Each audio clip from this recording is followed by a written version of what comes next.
Time is 12 o'clock. Here is the midday news. First, the top stories. Trace arrests 13,000 traffic offenders in Ogun in 2 years. Okonjo-Iweala tells IMF that corrupt Nigerians are very smart. Anglican primate asks Nigerians to obtain voter card for future polls. Gunmen kill 3 NDLEA officers on patrol in Kogi State. In foreign, death toll from Somali suicide car blast hits 300. Austria set to elect world's youngest leader. Good afternoon. I am Chienye bringing you the news in details shortly. An estimated 12,805 traffic offenders were arrested by the Ogun State Traffic Compliance and Enforcement Agency, TRACE, in the past 2 years for various traffic offences. Also, 11,697 road accident victims were rescued and hurt, while 3,205 emergency calls were responded to during the period under review.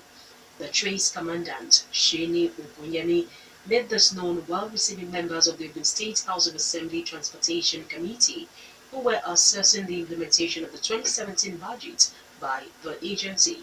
A call, according to him, requires urgent recruitment of additional persons to strengthen performance of its 581 officers and men to cope with the increasing challenges of traffic management across the state.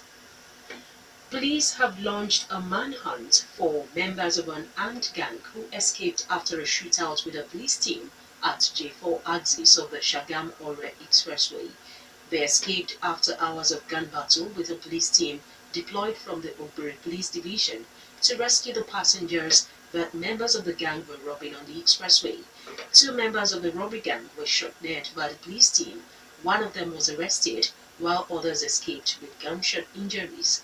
Ogun State Police Commissioner Ahmed Iliazu, addressing a news conference at the Igbeba Area Police Command in Ijebode, says policemen from Ogbere, led by the Divisional Police Officer John Oko, raced to the spot of the robbery after receiving a tip-off. The bandits, according to the commissioner, were overpowered after hours of gun battle with the police team who rescued the victims unhurt. He asks members of the public to report anyone with gunshot wounds to the nearest police station. Former Finance Minister Dr. Ngozi Okonjo-Iweala has cautioned the International Monetary Fund (IMF) and other global financial institutions to be wary in sourcing information on corruption in Nigeria. Okonjo-Iweala, who is the chairperson of Gavi, the Vaccine Alliance, asks IMF and other financial agencies to always do a background check on the non-governmental organizations (NGOs) they are dealing with in Nigeria. The former minister, addressing the annual general meeting of IMF World Bank in Washington, D.C., says corrupt people in Nigeria are very smart and always ready to fight back. Such corrupt people, according to Okonjo-Iweala, often develop their NGOs to feed global bodies with wrong information, and asked IMF and other global financial institutions to work with credible NGOs in Nigeria who are making government accountable. Presidency is to seek for funds from United Nations to finance its Waste to Wealth project. Permanent Secretary to the Federal Ministry of Environment, Sheikh Usman Ahmed, who made this known at a news conference on the 11th National Council of Environment taken off today in Abeokuta, says Nigerian delegation will seek for the fund during the United Nations Convention on Climate Change coming up next month in Bonn, Germany. He explains that the 3-day National Council meeting will be attended by the state's commissioners of environment to deliberate on problems of pollution control, climate change, waste management, environmental assessment, and health, among others. The program, according to him, will begin with a technical session, followed by a courtesy call on Governor Ibukule Amosu, the Alake of Egbaland, Oba Adedatun Aremu Baribo, and former President Olusegun Obasanjo on Tuesday. The program will end on Wednesday. The primate of the Church of Nigeria Anglican Communion, Most Reverend Nicholas Oko, has asked Nigerians to register for the voter card in order to participate in the 2019 polls. Oko made the call at the 18th Annual Diocesan Women Conference in Abuja. Nigerians, according to the Anglican primate, should not complain after the polls if they fail to obtain the voter card to vote in the polls. He explains that the forum provides an opportunity to create awareness for the people, especially women, to register for voter cards. Nigeria Medical Association (NMA) has called for clarification on the moves by the presidency to ban medical doctors in public sector from engaging in private practice. Lagos State Chairman Dr. Olubumi Owojola, who made the call, believes that the clarification will remove the ambiguities and misinterpretation on the proposed policy.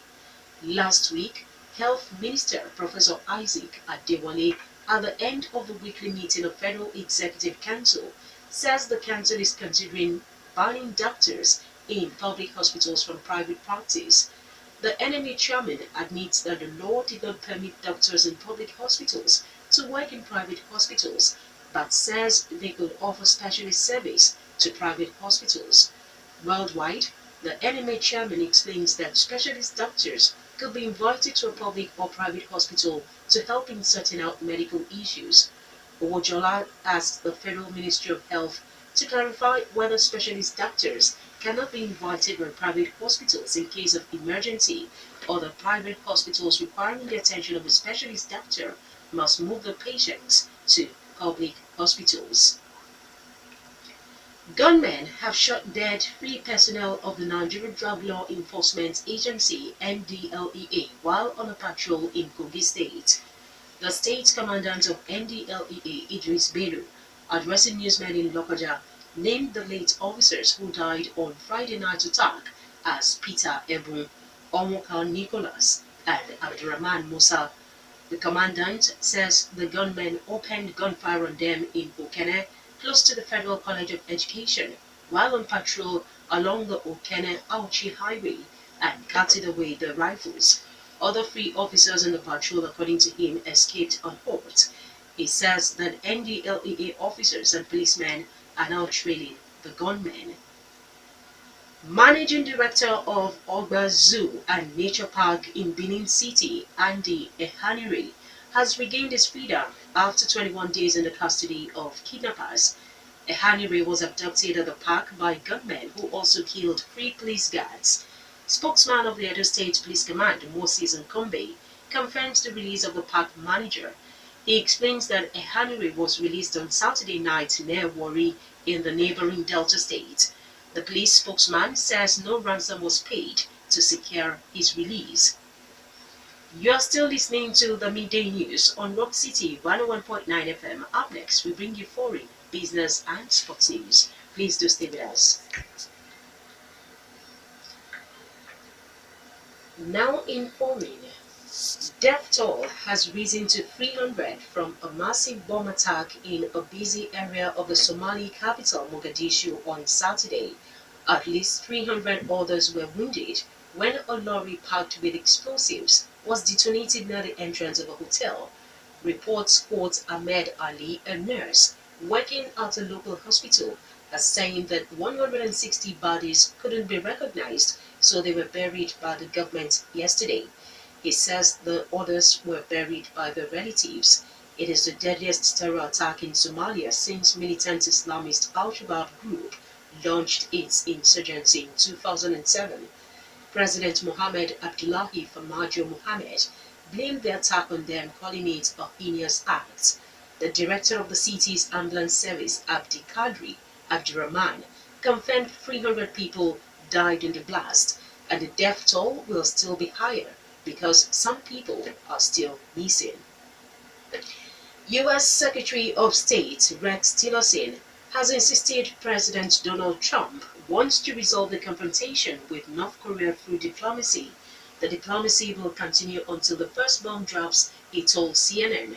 Last month, Mr. Trump told Mr. Tillerson not to waste time seeking talks with Kim Jong-un. In recent months, North Korea has defied international opinion by conducting its 6th nuclear test and launching 2 missiles over Japan. Austria's Conservative People's Party, led by 31-year-old Sebastian Kurz, is set to win the country's general election. Mr. Kurz is on course to become the world's youngest national leader. The People's Party was set to win more than 31%. It is so far unclear whether the Social Democrats or the far-right Freedom Party will finish second. Short of a majority, Mr. Kurz's party could seek an alliance with the anti-immigration Freedom Party. Addressing his supporters, Mr. Kurz said it was time for change in the country before the election. Mr. Kurz served as Europe's youngest ever foreign minister after he was appointed in 2013, aged just 27.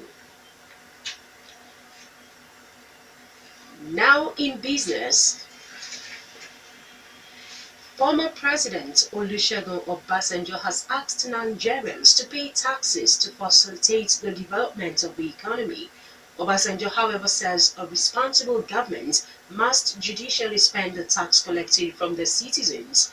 The former president, who made the call at a public presentation of a book in Lagos, regards tax evasion as a crime because it's a major source of revenue of government to drive the economy. Obasanjo, however, notes that one of the major challenges is that Nigeria does not know how much tax it is losing. Finally, sports news. Akwa United, who first won the Nigeria Federation Cup in 2015, have defeated Niger Tornadoes by 3-2 on penalties to become the maiden champions of the competition, now sponsored by ITO Group. Goalkeeper of Niger Tornadoes, Aliko Mustafa, stopped 2 spot kicks, including one which went wide off his goal, but his teammates failed to take advantage of his heroics. Akwa United were tagged favourites to lift the cup by pundits who believe they play the most beautiful brand of football in the country. Chances in the first half were rare as both teams contrived to produce a ball fest of a contest. Akwa United will now represent Nigeria in next year's CAF Confederation Cup alongside Enyimba, while NPFL champions Plateau United and MFM FC play in the Champions League.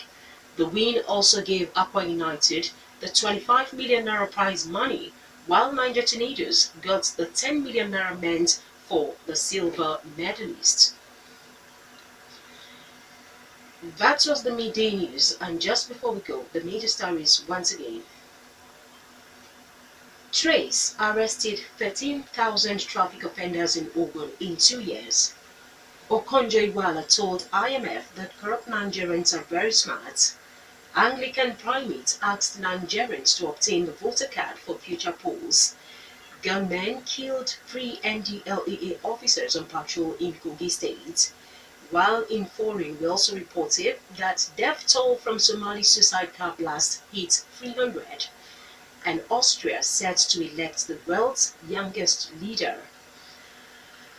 For more stories and to listen to us live, please log on to our website www.rockcityfmradio.com/live. Thank you very much for listening. I am Chienye. Good afternoon.